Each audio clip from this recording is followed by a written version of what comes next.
All right, guys. I got Mile Method with me today. We're live. We're going. We're in it. What's up? So this is the Trevor and Trevor podcast. TNT. TNT. TNT. So what's up? I wish we had the better upgrade. So right now we're in the Hilton DoubleTree, and it's an average hotel, which shows how spoiled we are. True. Because this is $150 per night hotel, free with Hilton points. The pool is really nice. The rooftop, free breakfast. But compared to some other hotels I've stayed at in Bangkok, it's just average.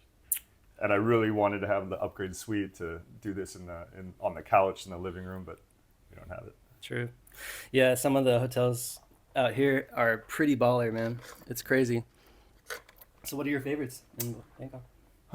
The Hyatt Regency is nice. Yeah, the Hyatt So Regency. for all the mile and point geeks out there, it's 15,000 Hyatt points, which is nothing. There's credit card bonuses for 100,000. So a single bonus could be 8 nights, over a week at a really nice hotel, a good location.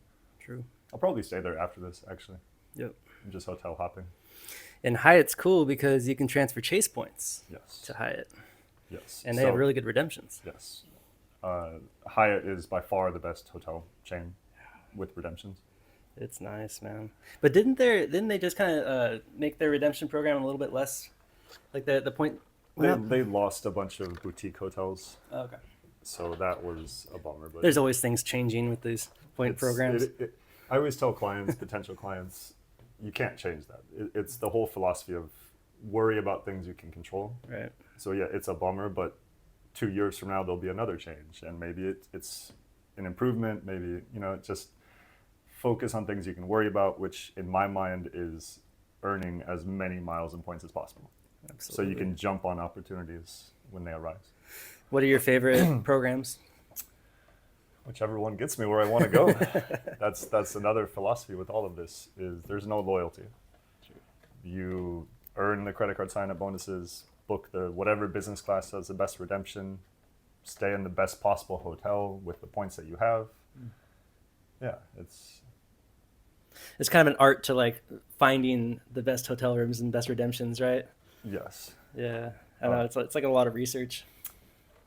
Yeah, and that's why it's always best to have as many points as possible. Yeah, right. As many options as you Right. can. So Yeah. even this Hilton DoubleTree, for example, not the nicest hotel in Bangkok, but I have a million Hilton points, which I need to use at some point. Yeah. So anytime there's a decent redemption, jump on it.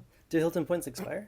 No, Okay, so but over time, Yeah. all programs devalue. devalue. Yeah. So Right. sitting on a million points, just like sitting on $1 million, In cash, yeah. it's not a good idea because course. it loses purchasing power. Yep, that's true, man. And speaking of that, really quick, I want to segue into Bitcoin because things are changing, and I'm watching this kind of on a daily basis with the financial industry, with the stocks and crypto and all that, and how it's all connected and becoming more interconnected. But the most fascinating thing to me is that Bitcoin is kind of starting to become more mainstream. It's taking over people's like necessities, like their everyday life. Like you can now consider the blockchain as part of your everyday life. But it just makes sense because people are attracted to the best asset. So if everything else is having mediocre returns or currencies like the dollar, if it's losing purchasing power, people always flee to the best asset. And you're pretty deep into Bitcoin, yeah? Yeah. Yeah. So what got you fascinated in the first place? Or like when was that?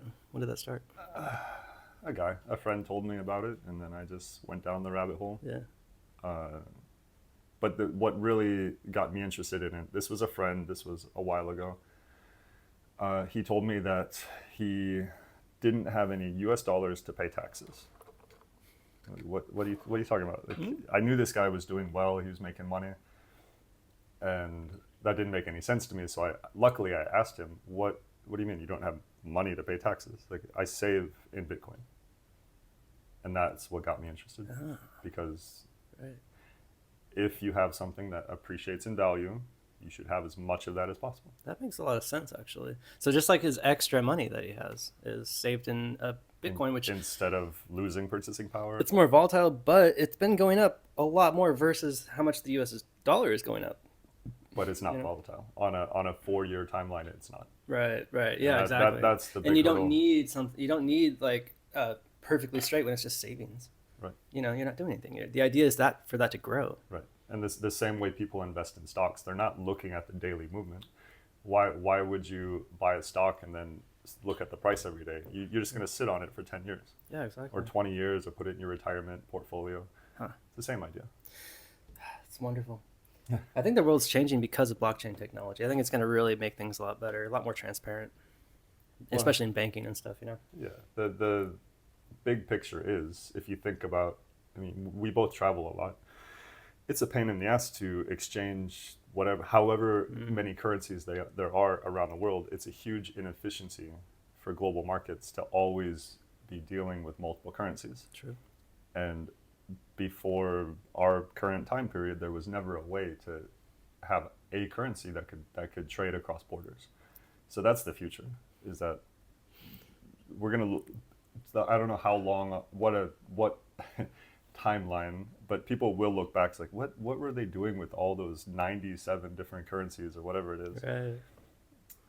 There's not 97. You think there's less, but you think there ever is going to be like a paper version of Bitcoin that people can carry around with them? No. Would that make sense? No. I mean, I guess the only drawback of Bitcoin is that you can't carry it with you. Like, it's only digital, right? Well, how do you pay for most things? It's all digital. But if you don't have your smartphone on you, like, how would you use it? I mean, it makes sense as a savings In device. Africa, they're sending with text messages on flip phones. So that's pretty. So yeah, you do need to be connected to Some kind of connection needs to be in order to make it work. Yeah. So fiat currency can ultimately be printed and printed and printed until it's completely devalued, right? But Bitcoin cannot. Sure. There's a that's finite the amount. whole idea. That's and the people. We're really getting off subject with that. I know. But I'm fascinated by all of this. Again, big picture, because the details of all these things are so overwhelming. Like it's constant learning. It's macroeconomics, it's game theory, it's everything. But the big picture is there is a group of people who can just create money whenever they want. Yeah. And you and I have to work our ass off. If you really understand that concept, you understand that's not a fair system at all. Rigged, completely rigged, yeah. And that is just true. You say that simple thing, and most people, they just say, whatever, that's weird. But that is the truth. There are people who have a magic wand and can do whatever they want in this world because they can create infinite money. And all the rest of us have to work. And then they steal that money that we work for. And the United States has not only the biggest debt now ever, will continue to have more debt, but has also an unlimited credit limit. It seems like that they always raise the debt ceiling, and it's just like Congress has to sign off on it, and it's done. There's no, it seems infinite. Is it really? We're definitely being added to some list right now. Yeah, right. Yes, it is really that simple. Is that the system is not fair. I mean, our lives are pretty good. My credit's limited. I don't have unlimited credit. Right. I can just rack up trillions in debt. There's certain people who are using the system to their advantage. I would say we are, mostly because of arbitrage with online business. Oh. But take the great majority of people, the unfair system is not working for them. And it's getting harder and harder because of the loss of purchasing power. So this whole thing, it's getting strange. Yeah. It's changing. It's changing things, And people are becoming aware of this because of more information. So things are changing. Like the funny thing is that, even though Bitcoin is now worth, almost $70,000 as of today, it's at all-time highs, whatever, is people still kind of look at it like the mainstream. I would say probably 95% of people out there probably still look at it as a very volatile, digital almost like like it would be something at a casino that you go out and you try to make a lot of money with or something. It's not something that has a whole lot of societal value to it, but I feel like it does have a lot of value, and it's not just the Bitcoin itself; it's the technology it's based on, and it's been changing things, and I think it'll continue to change things.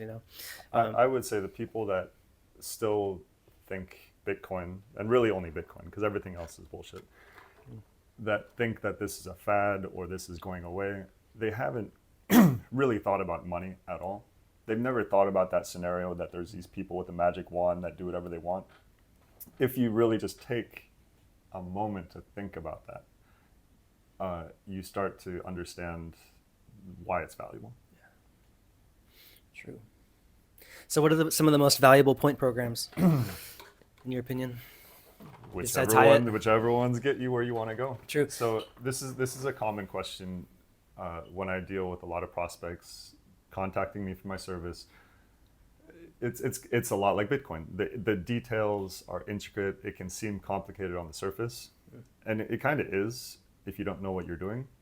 But again, the big picture is there are these credit card sign-up bonuses that you can click buttons, you can earn quickly, and you can redeem them for flights. That's super simple. Big picture. Yeah. And then which flights and which bonuses and which hotels and how to do it, those are all the details. And that's where you need a little bit more knowledge, a little bit more skill. But any American who's aware of these credit card sign-up bonuses, the one thing they're not aware of is how valuable they are. Maybe they earned a bonus. Or here's a concrete example from yesterday. I helped a prospect apply. A guy contacted me on Instagram. I hate talking in business terms, prospect. A guy on Instagram. He's not a client, but he said, "Hey, how does this work?" I asked him a few questions. He wasn't exactly a great fit for my service, but I said, with your limited spending, you could earn one bonus right now. If you apply for this bonus, you spend the minimum amount on the new credit card, earn this single bonus, redeem the single bonus for one business class international one-way. That was the Chase Sapphire Preferred. So the way that they advertise this credit card sign-up bonus is they advertise it as 1 cent per point, which with a 75,000 bonus, 1 cent per point, it's $750. So I told him that this bonus is worth one international business class one-way, which is worth about $5,000. And then later he messaged me saying, "Hey, it only says this is worth $750. Right. Where are you getting this $5,000 figure?" And I explained to him that you have to transfer the points to airline partners, and that's how you get the outsized value. Right. So anytime you're redeeming miles and points for 1 cent per point, it's a bad redemption. Because you can do that anytime through the travel portals, like chase.com, americanexpress.com. So that's kind of a good baseline to know if you're getting good value for your miles and points, is anytime it's 1 cent per point, horrible. You should do better. So what are your favorite ways to research airline point programs? Because there's so many different airline point programs, and who knows which ones to use for which particular route. What's your kind of method for figuring that out? Studying it for 10 years. Yeah. Yeah. But there for sure, it takes a lot. There are platforms that make it easier now. The reason that in recent years I've been able to expand my service is that now there's ways where you can more easily search award redemptions, book flights, whereas before you had to do everything manually. You had to log in to 10 different airline sites and search date by date by date, one way by one way, and then search the return one way. And it was very cumbersome. And now there's websites like point.me, Rome.travel. There's a lot of aggregators they make it simple, like Google Flights, where you just type in point A to point B, travel date, and then it'll spit out the best redemptions. So that is an entry level way to find good flights. And then from there, just the more knowledge, more skills, the better you can find. And you provide a service, right, for helping people to do this? Yes. So the service that I do is I help clients earn 1 million miles and points with credit card sign-up bonuses and redeem them for 2 luxury vacations. So that's the current offer. I've noticed though with a lot of people, when I say 2 luxury vacations, which by the way, each vacation tends to be about $20,000 to $40,000 in retail value, which people don't believe at all, which is another obstacle. When people say you can pay this low fee and get up to $80,000 worth of free travel, I think a lot of people just don't believe it, one. But another thing I've noticed is digital nomads, for example, they don't do honeymoon style vacations.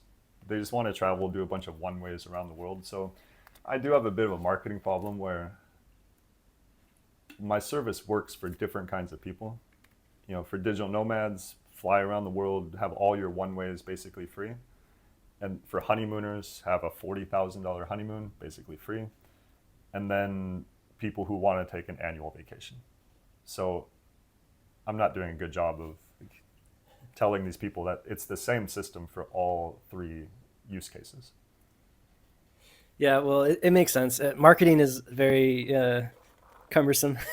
Takes a lot of work. Yeah, again, I should just be saying you can get 95% discounts on all travel.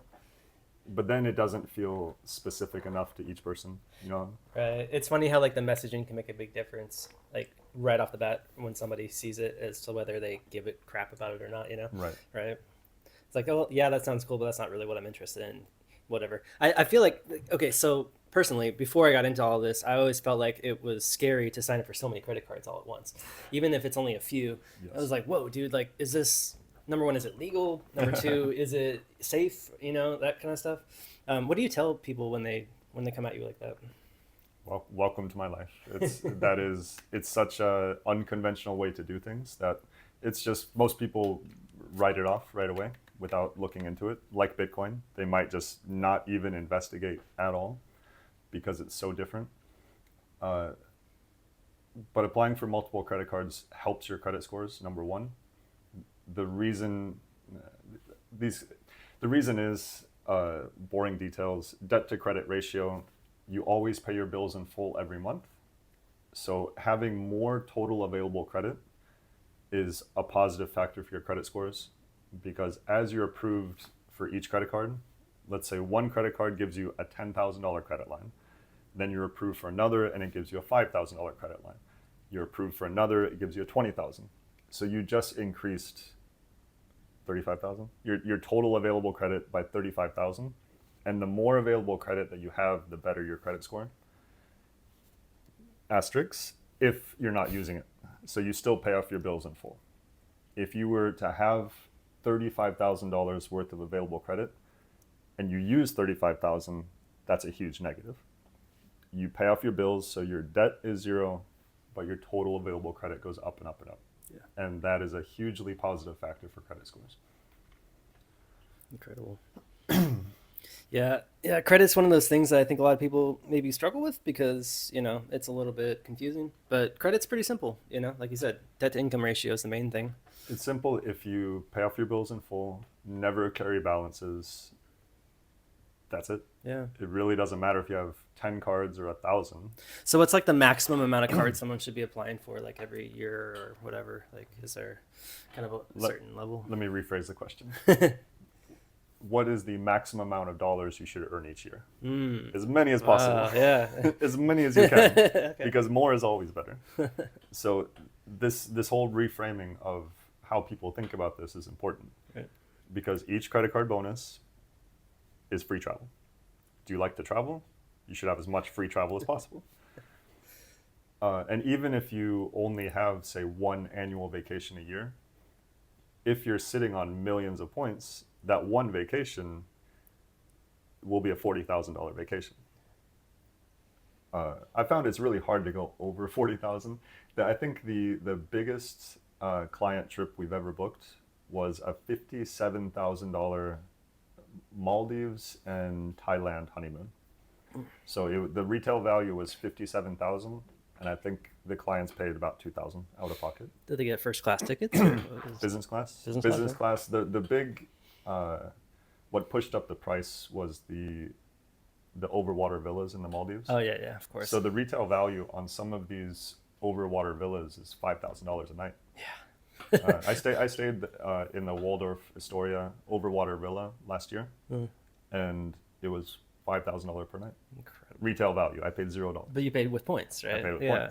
points. And Waldorf is Marriott or Hilton. Hilton? Okay. Yeah. Yeah. So it was an actual house, living room. Wait, how many Hilton points bedroom. did this cost per night?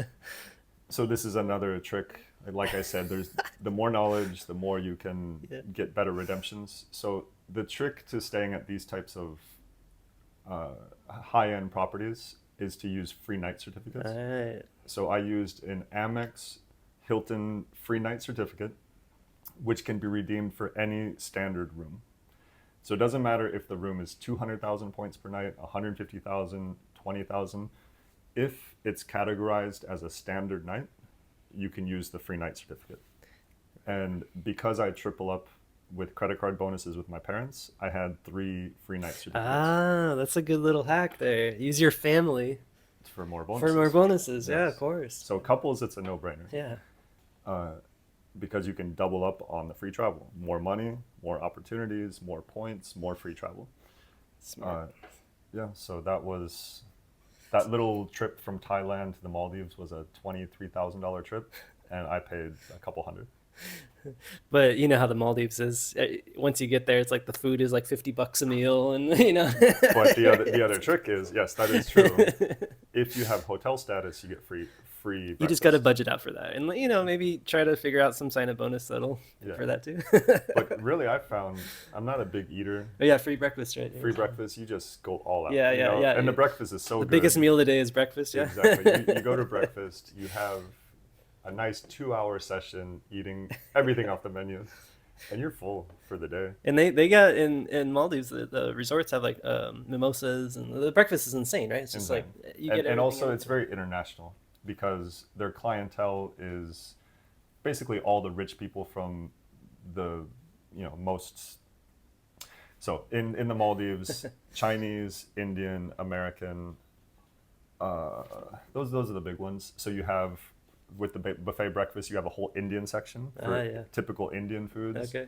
You have a whole section for Chinese foods, Like dim sum and everything. Yeah. dim sum, and then you have the regular, European American section, cheeses, fruits, juices, whatever you want. So it doesn't have to be that expensive when you're in the Maldives if you know how to leverage hotel status. Right.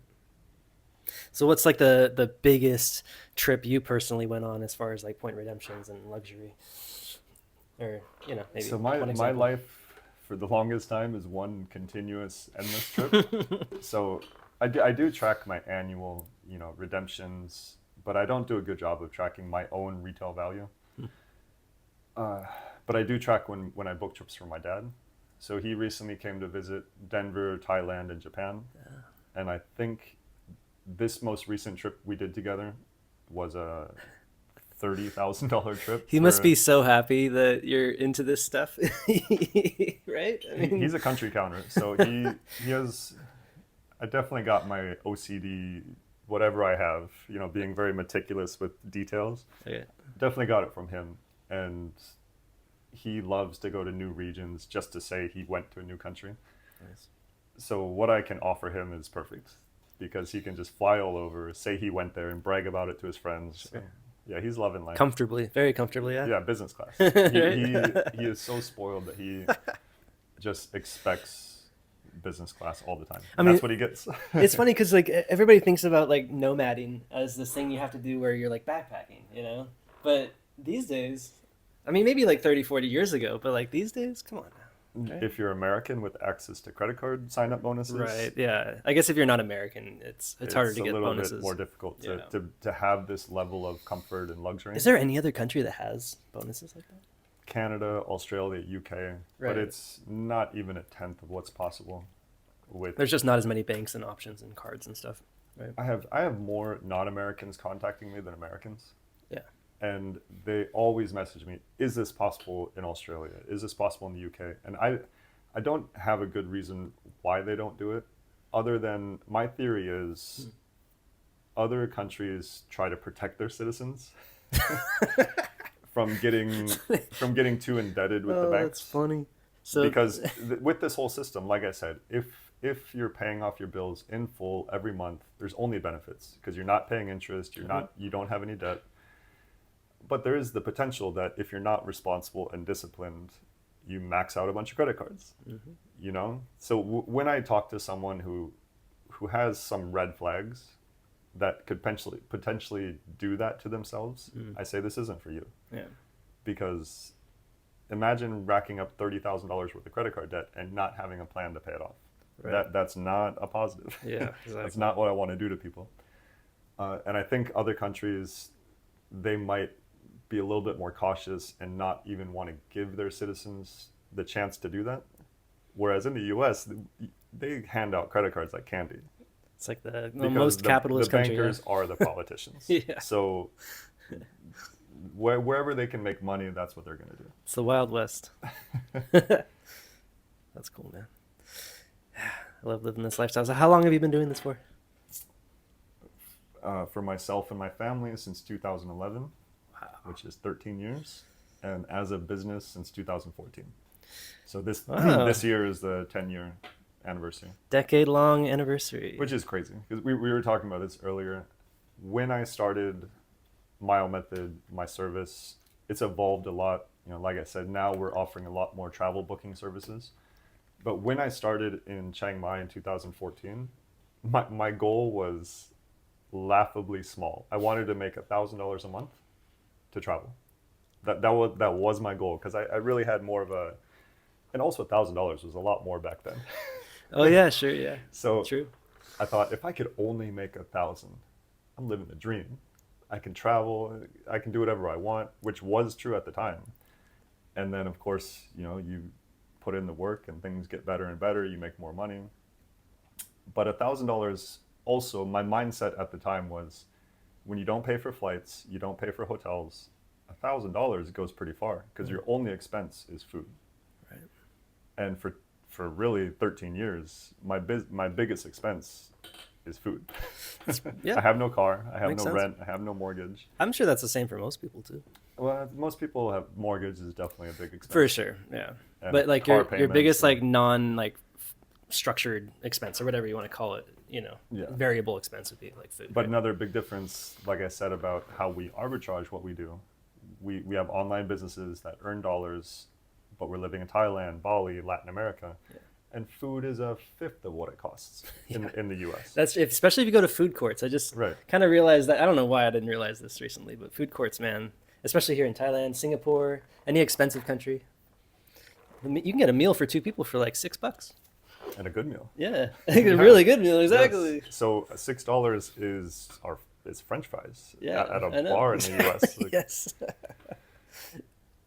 so that's another thing that until you kind of take that first trip to Southeast Asia, Latin America, even Africa, you realize that wait, the salaries are lower, but people do have it really depends, but you can have a higher quality of life with less money because that's the reality.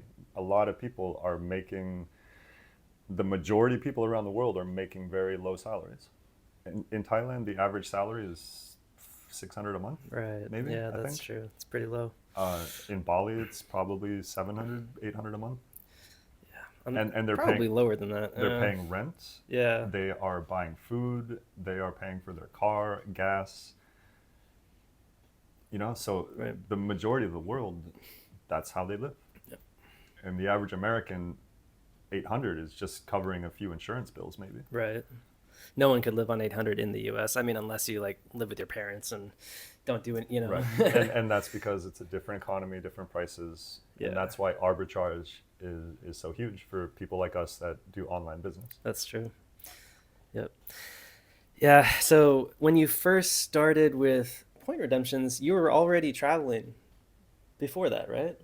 A bit. Yes. Yeah. So the way all of this came about, I in high school I lived with a host family in Barcelona, and that cliche kind of opened my eyes to the world. And then I was also very interested in Spanish because of that host's family I stayed with.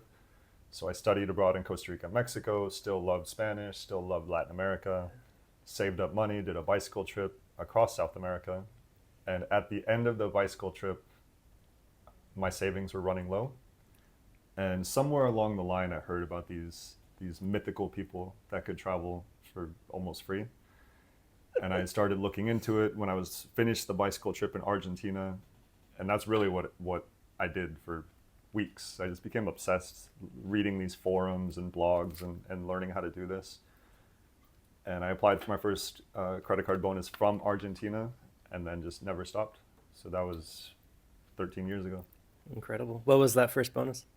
American Airline, a Citibank American Airline bonus, which I ended up redeeming for my first ever one-way to Japan. What was your first business class flight? Do you remember? That is true. That is an interesting thing to bring up, because when you start, at least in my experience, definitely not my clients' experiences, because we go straight to business class. But in my experience, when I started all of this, I did not have the quote unquote abundance mindset. I was very stingy with my miles and points. Okay.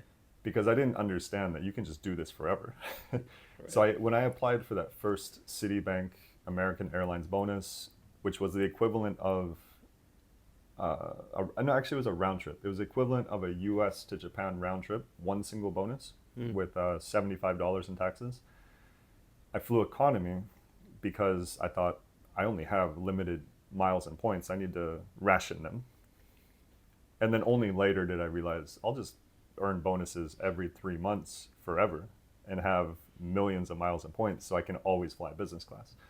But for many years I was still doing economy just to save miles and points, because I didn't fully understand how sustainable this could be. Mm-hmm. I really thought that I'm it's a secret. I'm gaming the system. They're going to find out that I'm taking their miles. Yeah. Yeah. But the truth is, they want to give you the miles. Yeah. And that's a big mindset shift, I think. So what was your first business class flight? That's a good question. Do you remember? Because I was so stingy for so long. The first business because class, usually you remember it's like a big deal, you know. I don't remember. That's Wow, the crazy thing. crazy. Because you fly business class now. Right. Whenever. So the general rule I tell people is anytime you cross an ocean, definitely business class. Right. Yeah. Even recently, I flew Japan to Bangkok, and it was a last-minute flight. I booked it the same day. Yeah. I was actually at the airport when I booked it. And with points? Yeah, with miles. Wow. So the only redemption available was economy. Oh, yeah. So southern Japan to Bangkok, it was, I think, a 5-hour flight. Horrible.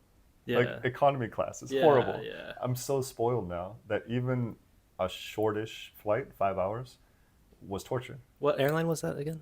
That was Thai Airways. Thai Airways. Oh, really? Yeah, there was a nonstop from they have some old airplanes. from sometimes. Fukuoka, southern Japan to Bangkok. Was it an old airplane? Was that why? Or?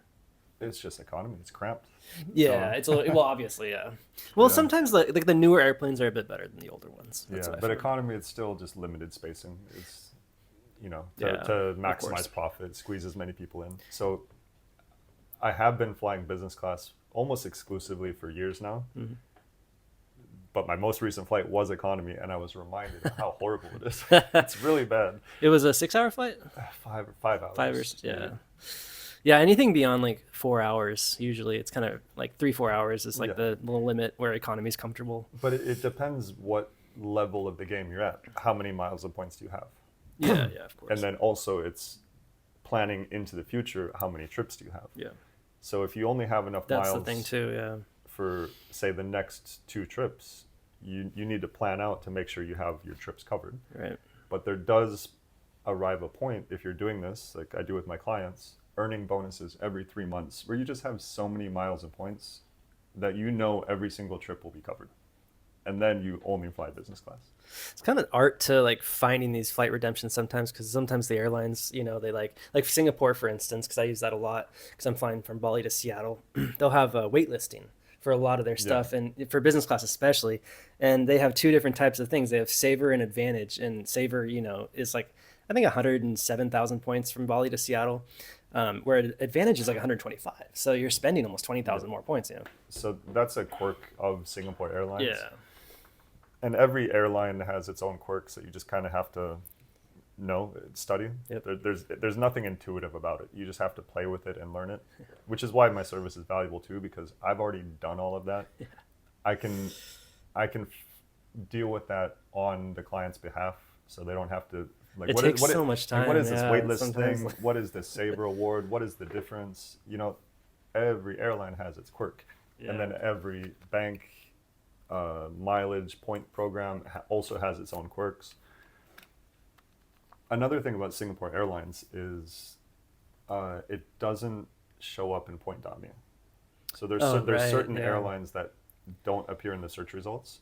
So if you're exclusively using some of these new sites and you don't know which ones don't appear, you might miss out on valuable redemptions because they just don't show up in the results. Yeah. Just like until recently, Southwest redemptions, I'm sorry, Southwest flights, regular paid flights, they didn't show up on Google Flights. So if you were relying 100% on Google Flights to get from A to B, you might have completely forgot about cheaper options on Southwest because they weren't appearing in the search results. So for somebody who's just like first getting into this, who's kind of curious, maybe they're not quite ready to sign up for your service yet. They're just like dabbling, but they're curious. What maybe is like one of the first things they can do? Like I'm thinking maybe they could just like, choose one of the cards that's got a great sign up bonus and sign up for it and see it. And if it works, then they'll get more excited, for more of this kind of thing. What do you think? This is a big problem with my business model because the way you, like I said, I've been doing this since 2011, pretty much applying for bonuses every 3 months. There's fewer bonuses now because I've already gotten all the best bonuses.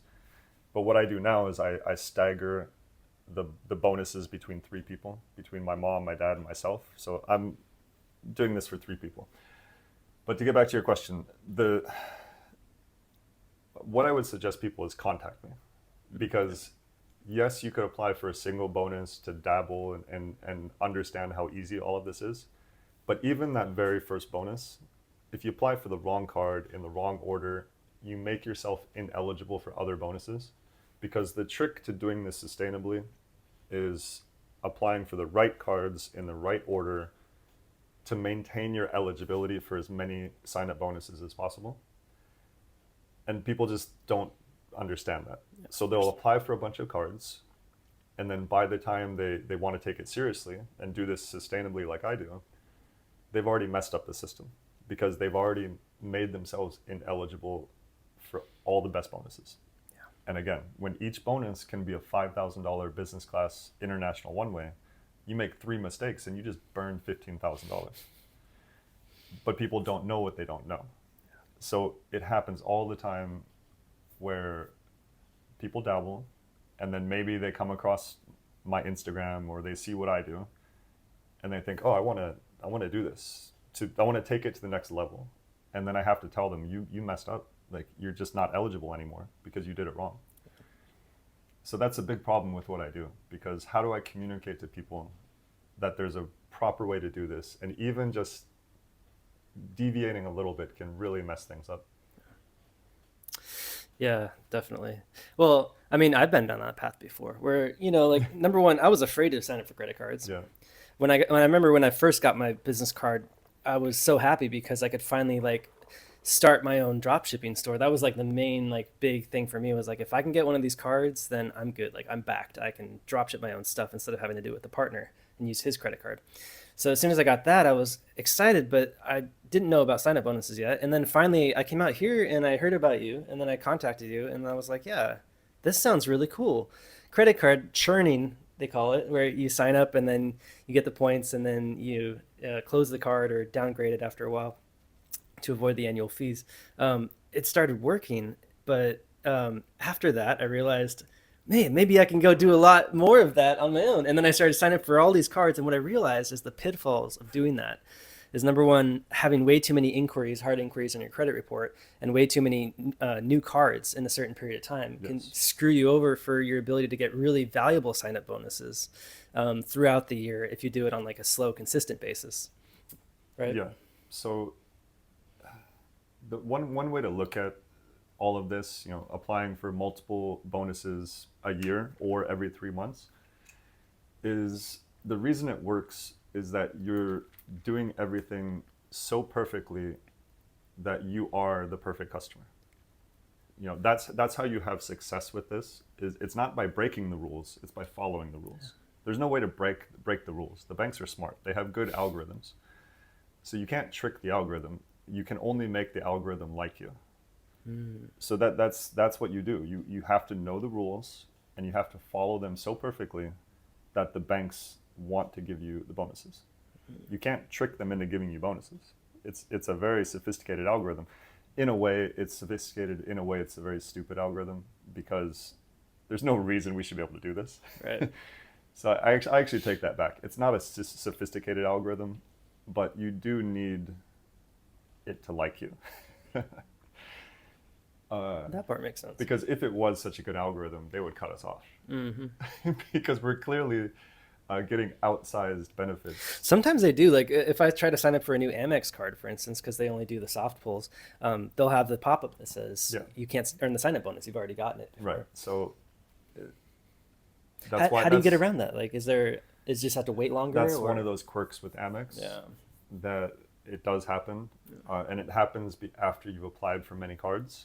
I'm curious. Can you start a separate LLC and then sign up for business cards under a different LLC, and that won't happen? You ever experienced that? No, because it's connected to your social Your personal security will number. still be connected. Yeah. So even with business cards, you have to enter your personal social security number. Right. There's a lot of theories on how to make that Amex ineligibility pop-up go away.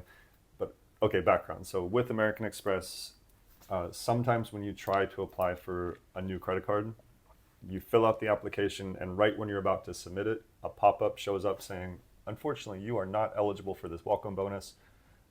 If you continue with the application, you will not earn the bonus. They make it very clear.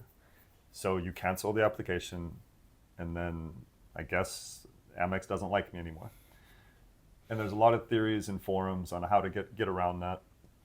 And really the only one that people semi-agree on is you have to spend on your current Amex cards to get back in the good graces of Amex, because if they see that you're spending on current cards, you're making them money.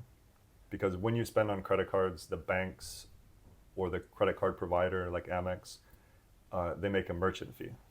So until you're a profitable customer, they like, okay, we're gonna cut you off, no more bonuses until you show us that you're a good customer. That's I guess one way to look at it. So if that ever happens to someone and you want to apply for more American Express bonuses, just start spending on your current cards again, and hopefully that'll make it go away. Got it. Yeah. Yeah. I mean, you really don't know exactly why it's happening, and nobody's over there is going to tell you why. No. Yeah. Of course. Their customer support's only going to say, sorry, but we're not going to give you that. We can't give you that information. We don't have access to that team or something. Yeah. And the Indian behind the live chat has no clue. The Filipino or what the algorithm is, why. Yeah, and also they don't care. Yeah, that's right. But there's a lot of travel hacking communities out there. What are some examples of ones that you like to research and learn from? I mean, if you see, I'm always a little bit leery to give out like blogs, because if you follow blogs, they're going to tell you to apply for a bunch of credit cards. Yeah, of course. Yeah, because they make affiliate commissions. Yeah. Right, because they make money when you apply for a credit card with their link. Yeah. They get a commission. So just keep that in mind. If you guys go on a website and they have a credit card sign up link, they're getting a commission. Right, and they're telling you to apply for. They make every credit card sound urgent. Right. Because the credit card offers change constantly. Limited time all the offer, time. yeah. So literally all the time. Yep. The bonus on one credit card might be 100,000 today, 75,000 in a month, and then 4 months from now 150. Yeah. It just changes, and that's part of the game. You have to follow it. You have to know when is the best time to apply for the best bonus. But again, with the blogs, you go to a blog like The Point Guy, and he's very good. The copywriting, his team, they really do use urgency and scarcity to convince you that this is life and death. Apply for this card. But if you do, they have no way of knowing what point in the sequence you're in. And they don't really care if you make yourself ineligible for a bunch of bonuses that will cost you tens of thousands of dollars, because they are short-term thinking on getting their commissions. Right. And that's really the reason I started my service, is because when I'm working a one-on-one with clients, I can make sure that we are applying in the right order for the right bonuses to get you to 1,000,000 miles, whereas those blogs, they really just don't care, and they have no way of knowing where you are because they have millions of readers. And that's amazing. Points Guy is actually a publicly traded company now, right?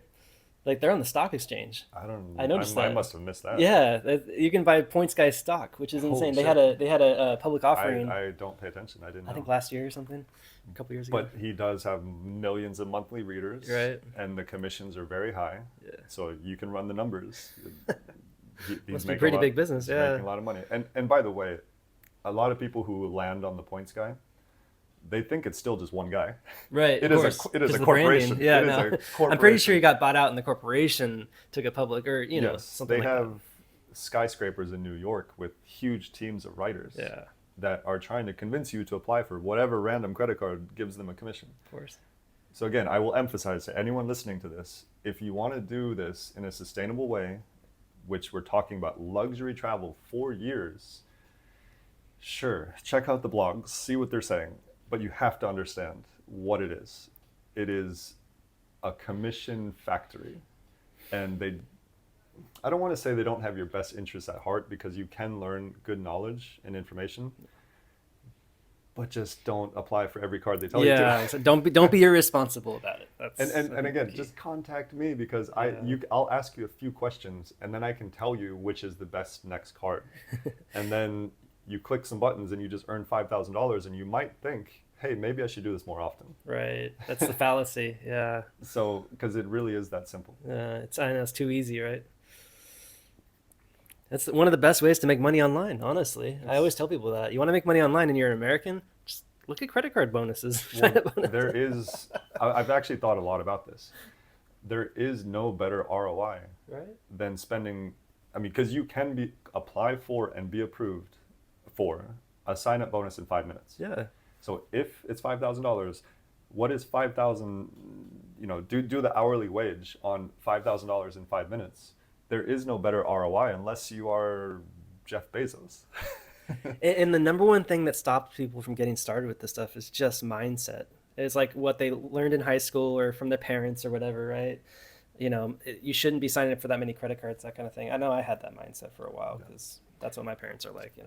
And that's why my whole, I don't even know if I would call it marketing, because I just share testimonials and screenshots, because I want people to see that, look, this works for this person, for me, for my family.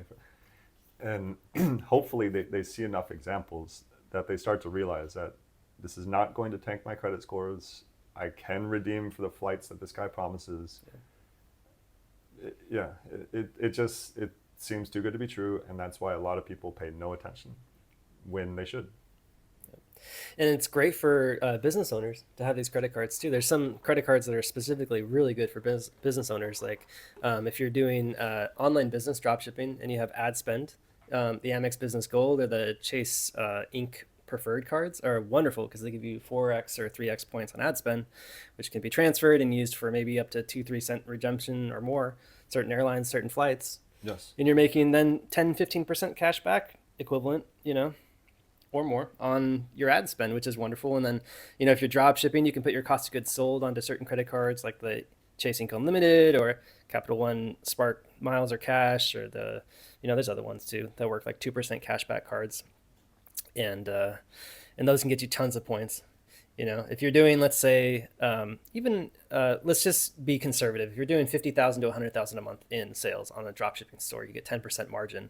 So you're putting $40,000 to $80,000 or whatever per month on a cost of goods card. Maybe you have like $4,000 or $5,000 a month on ad spend.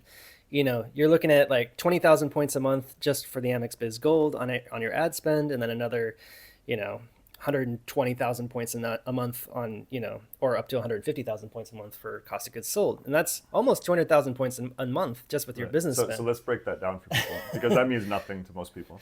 So 200,000, you can fly US to Europe business class for 55,000 to 70,000. So what you just said could be up to 2 business class round trips to Europe every month. That's at the low end.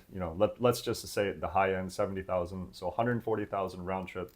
You're getting 3 business class one ways to Europe every month, just for doing what you're going to do anyway. And then once you accumulate and you have those balances, then you can switch out cards and start earning hotel points, because not all points are the same. Some points have better use cases for business class flights, some have better use cases for hotels. So the ideal strategy is to have, especially with a business, have these cards that have the multipliers for ad spend, which there's a few of them with different types of points. Build up your balances, say to 500,000 or 1,000,000, and then move on to the next one. Build up your balances to 500,000 to 1,000,000. Then you have all your bases covered for flights and hotels. And then if you want to get some extra profit with cashback, you can do that. You know, I have one client who spends $2 million a month. I don't know if I told you about this guy. I won't give away his niche or anything, but the cashback alone on his card is $50,000 a month, which is insane. So it was very difficult to convince him that you could actually get a better ROI by moving away from cashback and building up your balances, you know, to 1,000,000 each, to make sure you always have business class flights, you always have all the best 5-star hotels. Let's get certain balances to 1,000,000 each, and then go back to your cashback, because 50,000 a month is insane. Yeah. So that's a good gravy train to be on. True. But even so, the ROI on having 1,000,000 point balances with certain programs, if you travel, is better. So like I said, there's strategies depending on the person. That's a crazy example because most people do not spend 2 million a Definitely year. a higher sorry, a example. Yeah. But But I have other clients who spend 3,000 a month, and we're still able to get the same business class flights. right. Yeah. It's just different levels of how you do it. Yeah, and when you add sign-up bonuses on top of that, maybe every few months, let's say you get another 100,000, 200,000 in points, you know, maybe more or less depending on the bonuses. But I mean, yeah, then Right. per year you're getting, I don't know, from the low end, even just with the sign-up bonuses, you're getting 1,000,000 points a year, maybe, you know, 500,000 to 1,000,000 points a year. On the high end, you can be making, you know, 10 million or whatever, some crazy amount of points that would just result in you basically living like a king. Right. As often and wherever you want, you know. So let's go back to the example of pretty someone cool. who does not spend a lot of money. Yeah. For me to accept a client with what I do with my service, it's $3,000 average monthly spend. That's the baseline minimum. And if you spend $3,000 per month, you can earn 2 bonuses every 90 days. And let's just say on average, that's about 150,000 points every 90 days. So every 90 days, you're earning a business class round trip to Europe. And then you just keep stacking them every 90 days, every 90 days. If you're a digital nomad type person who's traveling constantly, you earn and you redeem. So you might not have the chance to build up your balances because you're always redeeming them right away. But that's not everyone. And if you're doing the 2 bonuses every 90 days, by the end of the year, you have enough points for a full vacation, luxury vacation, even the Maldives if you want to, like we said. And that's a $20,000 to $40,000 vacation. The problem is most people suck at long-term thinking. They lack discipline, which is another value add of my service, because I will remind you, hey, we're applying for cards. Hey, 90 days, we're applying for cards. And I'll tell you exactly which cards to apply for with the exact link. And I've had clients tell me that if it wasn't for the reminders, they wouldn't be doing it, which means they would just be not earning tens of thousands of dollars that they could be. Yeah, and one of the things I did throughout your service was to create a spreadsheet. Well, I mean, you created a spreadsheet for me for the sign-up bonuses, which organized everything and kept it really simple. And then after, I realized I could use the same kind of concept to organize all my different credit cards into like different lists and stuff. And, you know, I mean, just the way you like organize the application schedule. It's like you got the card with the link, you got the date, you got how much spend is required, the points you'll get. It's really simple. Yeah. It's just as simple as possible. Yeah.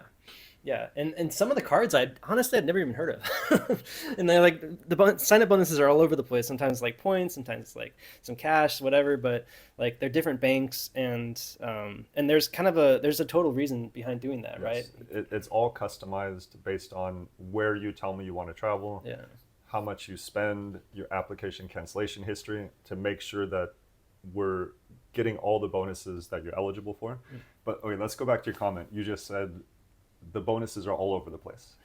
So that is a common question, because there's one bonus which with Alaskan Airlines, for example, and all the time I tell people to apply for this bonus, and they reply, "But I don't fly to Alaska." Sure. Okay, miles and points can Wait, be fly to Alaska? Because Alaska goes more places than just Alaska. many of these points, or even mileage programs. Let's take when I told you I redeemed my first redemption to Japan. Those were American airline miles, but I flew a partner airline, Japan Airlines. So these miles and points can be used to fly partner airlines which aren't even in the United States. This is how I've been able to fly all over the world, 139 countries, using American mileage programs from the United States because of these partner airlines that you can book. So the what you said about having all these different bonuses, which seem scatterbrained and just random, but the way that I'm thinking about it is, if you tell me you want to go to Paris for the summer, when I'm putting together the puzzle and shifting around the matrix, one bonus gets you to Paris, maybe with one airline, and then the second bonus gets you home. You're flying two different airlines, but you always want to think in terms of one ways.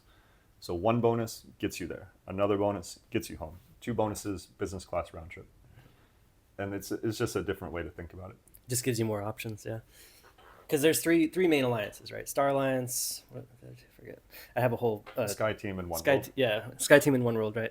So it's like all the big airlines are connected to each other. So if United doesn't have that route, but one of their partners do, you can use United points with that partner, or book it with that airline through United, and maybe sometimes you'll get even better redemption rates that way too. And this is another huge benefit of being diversified with miles and points.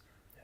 Because some people are flexible, they can travel, say, on any 2-week period, which is great, because then whatever the best redemption is within that 2-week period, jump on it, great.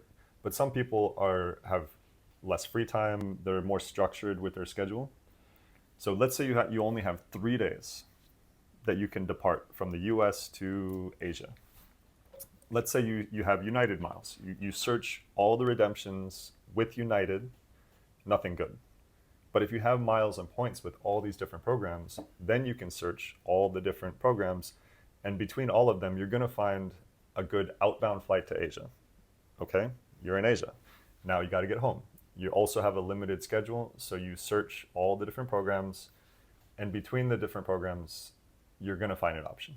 There's a lot of different ways that we can be creative with routing, with using partner airlines, and it always works if you have big mile and point balances with all the programs. So cool. All right, so let's switch gears really quick because in the last, since I've known you, probably, I don't know, 6 years, maybe 7 years or so. Yeah, we were talking the other night. We forgot how we met. Yeah, I honestly don't even remember how exactly. Yeah, it was a mutual friend, but I'm pretty sure someone connected us. Yeah. I think it was through Dropship Lifestyle, that community, but yeah. So back in that time, your business was quite a bit smaller than it is now, and so was mine. We were both kind of just starting to get going and figure things out and stuff. Since then, you've been able to grow Mile Method into this really big and awesome thing. You've streamlined a lot of stuff. I know we were hanging out in Bali, talking about this stuff, trying to figure that out. Yeah, tell me about that. It's exciting. Well, big as in it's still me and an executive assistant, but we have better systems. So that's one thing I've really been focusing on is, how do I take all these different details and all this, which can be complex systems because we're dealing with multiple banks, multiple airlines, multiple hotels. Every client has their own unique situation. It's a lot of information to manage. So I've really, in recent years, just really figured out how to systematize it. And a big thing, and this is not just for what I do, but I would say for any business owner, Notion is amazing. Yeah. Like, Notion is incredible. If it wasn't for Notion, I don't know how I would be managing what I manage. So Notion's like it's multiple things in one, You're right? not using a Notion? Yeah, I mean, I've seen Riley and you use it, but it's a management platform. You can connect it to Zapier. Yeah. You can make all kinds of automations. So I'll give you an example of one of my automations, and it's also I'm using it to 1/10 of its potential, probably 1% of its potential, because I don't have all the automations hooked up. But when a client, so as part of my service, if a client wants to book a trip, we have a type form, which is just a quick survey, a 4-minute survey. They enter in their travel dates, just all their travel information, where they want to go, on which dates. They upload their mile and point balances so we can see exactly what we're working with. And then that gets uploaded into Notion. It goes to a certain section. My assistant sees it, processes it, starts working on it. I evaluate. It's just step by step by step by step. And all these things I was doing manually before. And now we can, it really is more of an assembly line, Right. where things are standardized from every step. How we request information is standardized. How we send out information, like the emails to clients where it's ready to apply, because it's different for each client. We've set it up in a way where the things that are different, we can change only those things, but everything else is the same formula. What I'm trying to say is Notion's amazing. Yeah, it sounds amazing. Yeah, I should look into using it more, because I usually just use like the Notes app that's built into Apple, and it's very limited. Obviously, you can't really connect anything to it. Yeah, and really the business idea is the same. The system we use is the same for everyone. What is different is everyone's unique details, because some people want to travel to Asia and they've applied for these cards. Some people want to travel to Europe and they've applied for these different cards. So the system is the same. You just have to really focus on managing what's different and providing the same service customized to each person, which is really unique to service-based businesses. But maybe not. I think with what you do, it's the same emails, it's the same everything. Yeah. So you have templates, you have... I think the fulfillment is different, but as far as like directly customer service, probably very similar. Yeah. SOPs are SOPs, you know? Right. Yes. That's And they're everything so I just said. essential. Everything I just said could be summarized as SOPs or SOPs. No matter what business. And every business has certain things that you do, repetitive tasks. Because it makes it a better business, right? Right. So if you focus on making those repetitive tasks as streamlined as possible, and I still have a ways to go. I can still improve what I'm doing, but compared to what I was doing a few years ago, it's much better. Yeah, for sure. To the point that I almost want to apologize to clients from 5 years ago. Right. Because it's so much better than it was 5 years ago. I want to go back and tell them, hey, come back to us. We can, because they're also re-eligible. Because this whole system, after we've earned a client 1 million miles, 2 years later we could probably earn them another 1 million miles. Yeah, I'm probably gonna do that. Like after another year or so, things Right. get off my credit report. Yeah. Probably come back for sure. And that's also a good business principle is Yeah. repeat clients. Someone has worked with you, they already trust you, you've already gotten them results. Those are the people that you should be contacting to re-up their service, not trying to convince new people. So thank you for the reminder. Yeah, for sure. I should definitely go back and contact some of my clients from 5 years ago Yeah. and say, hey, let's do it again. Yeah. And it's going to be much better this time. Email marketing, man. Well, everything. Obviously, Instagram DMs work great too. It just depends on what platform people are on, right? I mean, but yeah. So SOPs, Notion, repeat clients, referrals. Referrals are huge too. obviously. Even today when I was waiting for you by the pool, Yeah. a client, I think from actually 5 years ago, which I'm not even making that up, she contacted me saying she has a friend who wants to start the service because they want a bougie 40th birthday trip. Love And it. my client from 5 years ago is sitting on a stack of miles and points. So she can book business class, she can book the best hotels. But if her friend comes, her friend is not going to want to pay $5,000 for the same business class or more if it's round trip, so her friend is not going to want to drop 10,000 just to fly next to her. So she needs miles of points, or they can't do the trip together. Yeah. That's a good example of the quality of life difference between having miles and points and not. Do you want to drop $10,000 for a single trip? And that's just the flights. Right. Or the other option is to fly economy. Yeah. But your friend is going to be up front, and your friend is going to arrive happy and rested. You're going to be miserable, and you're going to want a day to rest and catch up. True. And the reason that is, by the way, for people who might not have gotten that, in business class, you have a bed. Yeah. You know, some people they never look into business class either, so they don't really know what it is. I always tell people that flying business class or first class, it's a floating all-inclusive hotel. Yeah.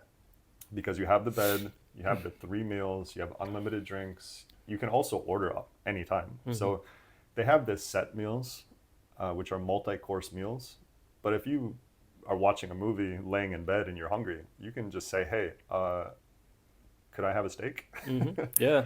And sometimes, depending on the airline, we'll cook you a steak right now. Yep. Yeah, they have like a whole list of snacks you can get whenever Yeah. you want. They have snacks. Right. The steak is more first class, where they'll get you whatever you want at any time. Yeah, that's true. But business class, they have a snack menu, which is basically another meal menu. Yeah.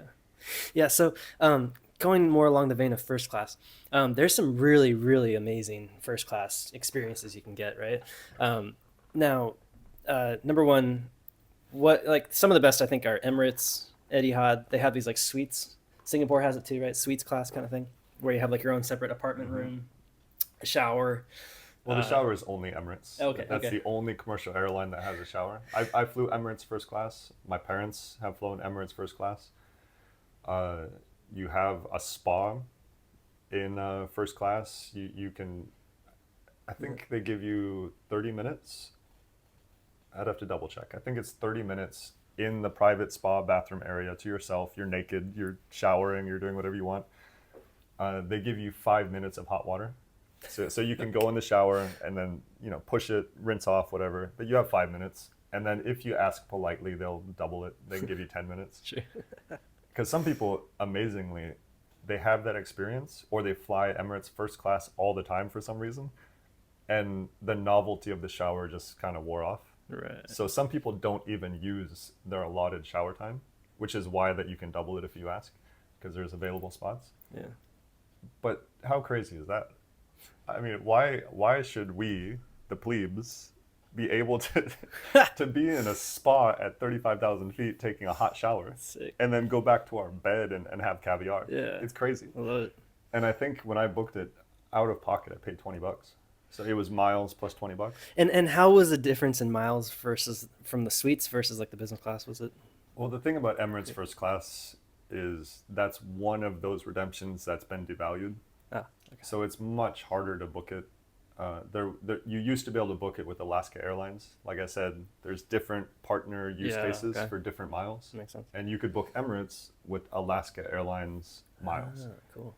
But they've since not allowed first class redemptions. So that kind of was a moment in time. Never got taken advantage of too much, it sounds But like. the other ones are still very I won't say easy because the availability is limited, but if you plan for it, some of these most exclusive first class, they are bookable with miles and points. Yeah, I was looking up the Singapore ones and I was trying to figure out exactly how to do that. And it turns out, I guess, you can only get the Singapore suites on the Airbus A380s, not the Boeing. Yeah, it's not on every Right? plane. It's certain planes. So when you're on their travel portal and you're trying to book a suites class, it's not going to necessarily tell you if you're actually going to get that suites class or if it's just like a regular first class seat.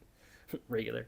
So so you have to check and see exactly which airplane it is. And I looked it up on some blog article. There's a list of exactly which routes that they offer it on. It's like Singapore to London, Singapore to Frankfurt, just a couple others. So that's a good example of how to use the blogs.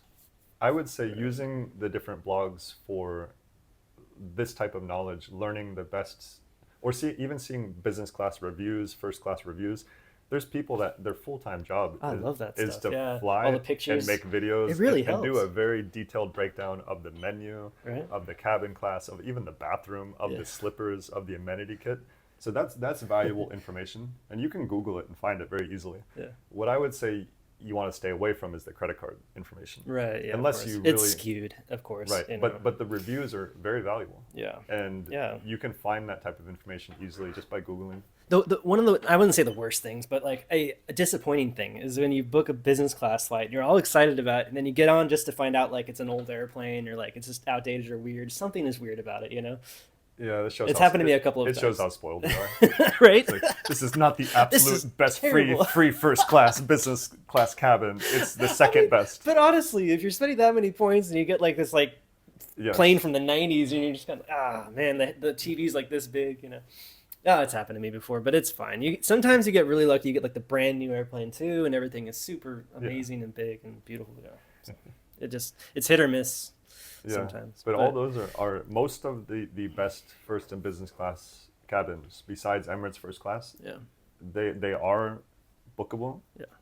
But if you really, especially first class, for those ones, obviously they're in demand. Yeah. I mean, everybody wants to fly those. So what I tell clients is if that's your goal, to have one of these ridiculous aspirational first class cabins where it's basically an apartment, you kind of need to plan your trip around the availability. Right.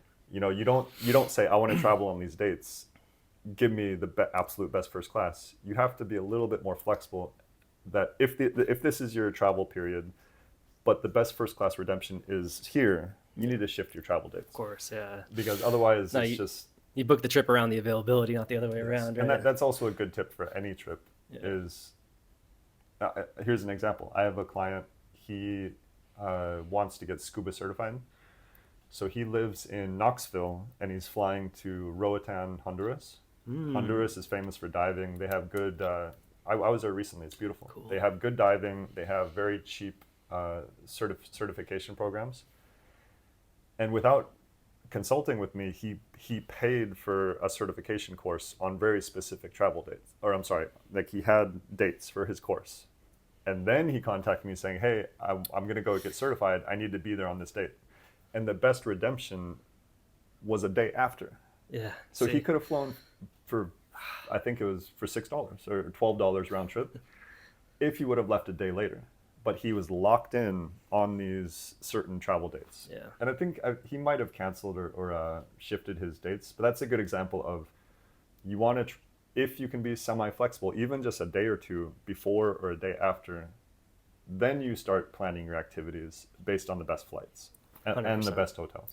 I found booking flights, it's always best to at least start looking 3 to 6 months in advance because, you know, depending on the program, business class just isn't available, or at least isn't available for like the best redemption rates. So here's right the away. thing. But sometimes that's not true. Yeah. Sometimes business Sometimes class, you get lucky. the best business class availability opens up 72 hours before departure. 72 hours? Yes, because Wow. they open up seats that are not sold. So instead of having a seat just go empty, Right. they'll give it to someone as a mile redemption. So that's like real flex. Like you got to be really flexible. I 'cause mean, then it's like, a all right, week, this is- sometimes a week in advance or 72 hours. But this is great for digital nomads because let's say you're in Thailand, you want to go to Europe. You know you're going to go to Europe and you're very flexible. So you can just look at it. Okay, and there's a good redemption. I can travel within 3 days at any time. Let's go. And most hotels aren't going to be 100% booked unless there's like a crazy event. So the hotel thing really isn't that much of an issue usually. I mean, hotel redemptions don't change like last minute. It's all supply and demand. Yeah, so like you said, right. it depends on events. It depends, yeah. Like I have one And client, seasonality. they wanted to go to Paris this summer, and then I vaguely remembered Summer Olympics. Oh yeah, in Paris, that's right. Yeah, like I don't pay attention anymore. Yeah, I but forgot I about that. did It's see. happening. Wait a minute, isn't there something going on in Paris? Wow. That's why there's no hotels. Yeah. Because the whole world is trying to go to Paris That's right now. right. Yeah. So those types of things, major events, I would, concerts, let's say Austin, Texas, Yeah. South by Southwest, the whole city's booked. Yeah. You're not gonna find good hotel redemptions because there's limited hotel rooms and everyone is trying to book them. Yeah. One time I went to Singapore and there was a Taylor Swift concert or Oh something. Jesus! Every hotel was booked. I The think. whole city. Yeah, it was crazy. Everything was full. I tried, like I had enough points to get booking at what's that big hotel with the cruise ship thing on top? The Marina Bay Sands. Marina Bay Sands in Singapore. Yeah, one of the coolest I looking stayed hotels. there with my dad. It's incredible. Is it like kind of outdated, or is it still like really nice, like modern? It's beautiful. Yeah, it's super Yeah. nice. Yeah, The I gotta stay there someday. Yeah, It's no, just expensive. the view is incredible. For those listening, Yeah. the Marina Bay Sands, was it in crazy? It was. They went in. They showed it in Crazy Rich Asians. Yeah, yeah, for sure. It's the famous hotel that has two towers. It's the same hotel, but it's two separate towers, and then there's a boat-looking infinity pool. Yeah. I think there's three towers. I think it's three. Three towers. Yeah, yeah. And there's a boat-looking Yeah. infinity pool that sits on top of the three towers. Yep. And you can go on the pool. The only way to access the pool is to pay for a hotel room. There is no trick to going to the pool. You have to be a guest. You can't pay separately to access No, just the pool. I tried. That's too bad, because they'd probably, well, it'd probably be overcrowded at Yeah, that it point. keeps it more Yeah, exclusive. for sure. And when my dad and I stayed there, a hotel room was $250, $300. Oh, okay. So we stayed there. We paid cash Yeah. because we wanted to go use the pool. Yeah. And it was amazing. Yeah. Yeah, I mean, I tried to book it at one point. I think it was like $500-$600 or something like that. Maybe more. But yeah, I think the coolest hotels I've seen, well, I mean, I have kind of like limited travel experiences, but one of the coolest places I've seen is Dubai. Has some of the craziest, most expensive places. Like what's that one hotel that's on like a little island off the water? Yeah, the Palm. Yeah, the Palm, right? Yeah. Palm Jumeirah. Yeah, there's several hotels. And they're only suites, and they're like $1,000 a night and up, minimum. Yeah, I have thoughts about Dubai. The Palm is an experience. I've never stayed there personally. I booked my parents into the Waldorf Astoria for free. Yeah. And the problem with the Palm is it's so far from everything. Yeah. Because once you're out on those artificial sand islands, Right. to get to anything in the city, you have to take a long taxi. Of course. Yeah, yeah. And it's only taxis. Again, it's like one of those luxury experiences where like everything else beyond that is going to cost a bunch more money just because you're already out there, right? Like the Maldives, it's kind of a similar issue. Yeah. And surprisingly, maybe after when we're done, we can flip it and show people Bangkok because we're true. looking at Bangkok right True, now. yeah, the Like, background is kinda we're cool. looking at skyscrapers in Bangkok. All right, I'll just do it really quick, everybody out there. But the thing with Dubai is, Bangkok. yeah, this is Bangkok. Okay, back to the podcast here. The thing about Dubai is it's like Bangkok, what we're looking at with these skyscrapers. But most of the hotels are actually affordable as far as the nightly paid rate. Right, true. So Yeah. even some of the high-end hotels in Dubai, I think they have excess capacity. That's why. They just built so many hotels that they're not at full capacity. So supply and demand. They have sure. to reduce the cost. And you can stay at some really nice hotels for, $300 a night. Yeah. I don't pay because I have points. Right. So I can stay at those same hotels and in the better suites for free. But if you didn't have points, you can stay in nice hotels fairly cheaply. For the hotels that don't have like their own hotel reward program or whatever that you can transfer points to, do you use the travel portals to book those? I with only points? book free hotels. If I Okay. can't stay there for free, I pay no attention. Yeah, for sure. But what I mean is like you would use like Chase points through the travel It's portal. very or- bad value. Yeah, So yeah, of the course. reason you wouldn't want to do that is, let's take a Four Seasons, for example. A lot of people want to stay at Four Seasons, right. especially because of the White Lotus, the new show, which I've never seen. I haven't seen it, But yeah. people love it. Okay. They always film these shows in the Four Seasons. But let's say you want to stay at a Four Seasons. There is no point program where you can book for free, but you could use Chase points or Amex points as a cashback redemption. Mhm. But it would be horrible value Yeah. because it would be 1 cent per point approximately. Right. So an example of that would be one night at the Four Seasons. If you're redeeming Chase points, it might be 90,000 points because it's a $900 per night hotel. Yeah, of course. Yeah. So 1 cent per point. Is it worth it? No, No. because 9,000 Right? could be a business or first class Yeah. international. It'd be worth way more One money. way. Yeah. So the math on that is one night cash back at the Four Seasons, 90,000 points. So that's $900 value. Yep. Or you could redeem those same points for a business or first class international one way and get $5,000 to $10,000 value. Yeah. We're talking retail value. This is what people always, some people, they get into the details and they say, but I would never pay that anyway. Yeah. Neither would I. Right. But the truth is, that is the retail price. Yeah. Look on Google Flights. and tell me how else are you going to book this $9,000 one way or $5,000 one way. You either have to pay cash or redeem points or do all these other kind of convoluted tricks with buying miles to get a 30% discount, or go through one of these. Have you ever done that, by the way? I mean, If I have, if it makes sense. well, I have more miles and points than I could possibly use. You wouldn't need to. I mean, maybe like a program you didn't have points in or something. Yeah, it's another option to get a 30, I don't know, 20 to 30% discount. Yeah. But the problem with that strategy is you can only buy so many miles per year. So if you're doing that consistently, you would have to open up multiple accounts, which is an option, I guess. It's just all of, like I said, this is a convoluted way to get discounts. Buying miles and redeeming at a discount, or just get credit card sign-up bonuses. Yeah, true. Incredible. Well, this stuff goes deep, guys, and you can get into some crazy lifestyle stuff. I mean, you know, Asia's amazing. The rest of the world is amazing too, but I like it out here a lot, actually. Yeah, Bangkok has a lot of hotel redemptions. So Yep. right now we're in the Hilton. Today, actually, I'm checking out and going to a Hyatt hotel. This week, I'll also stay at another IHG hotel, which is a chain with Holiday Inn, Crown Plaza, Intercontinental. Yeah, I'm basically living out of hotels for free. My friend Ryan Garrido is doing the same thing for a while.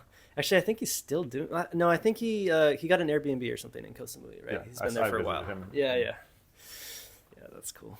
Another guy doing drop shipping. Yeah, but the last time I was in Bangkok, I booked 30 days for free at a hotel. Best location, a corner suite upgrade with this type of view. The bathtub had a view just like this, so you could soak in the tub, see the city. Right. And it had free breakfast and free evening lounge access, which is free drinks, free food. Yeah. So basically, breakfast and dinner was also included. Yep. That's one thing. I'm not sure if we touched that yet or not, but getting status, which is definitely possible through credit cards on some of the programs. Yes. Hyatt specifically, you have to stay at a Hyatt for 60 days in a calendar year, right? Or To get globalist. more, maybe more interesting to drop shippers is there's a credit card where if you spend $120,000 a year, you get globalist, which is top tier Hyatt status. Wow, I didn't know that. What Yeah. card is that? It's the Chase Hyatt business card. Oh, wow. So for drop shippers, that's very reasonable. Well, You I'm know, getting that one. Asterisk. There is a time and a place. There's a certain time in the sequence to apply for a card like this. There are other more valuable cards to get first, but for drop shippers Sure. who travel, this card where if you spend $120,000 on the card, you get top tier Hyatt globalist status, which is free upgrades, free breakfast, free lounge access, Yeah. and a few other benefits. But essentially what that does, you get free upgrades even on point redemptions. So let's say you book a lower class room for free, $0, and then they upgrade you to the suite also for free. So that makes the retail value of, let's say you book a room and it's $300 a night. With the free upgrade, that suite might normally cost $600 per night. So you're essentially doubling the value of your free point stays. Yeah. Plus free breakfast and free lounge access. So for a lot of people who travel, that card does make sense for drop shippers. And because Hyatt Globalist, Hyatt's top tier status is one of the best out of all the hotels' Amazing. top tier statuses. Yeah, just like the way they treat you. Yeah, and late checkouts, free breakfast, Yeah. free upgrades. Their lounges are amazing. Lounges are amazing. Yeah. I was just in. Best properties. Some of the craziest, sickest properties. I just spent 2 weeks in a Hyatt, Grand Hyatt in southern Japan, a city called Fukuoka, and I treated the lounge like my co-working space. So you could go there at any time during the day, have free drinks, free coffee, and then in the evening there's alcoholic drinks, which I'm not drinking at the moment. But if you want it every evening, you can go have wine, you can go have whatever you want. Sobriety is the best. And then they have a buffet dinner every evening.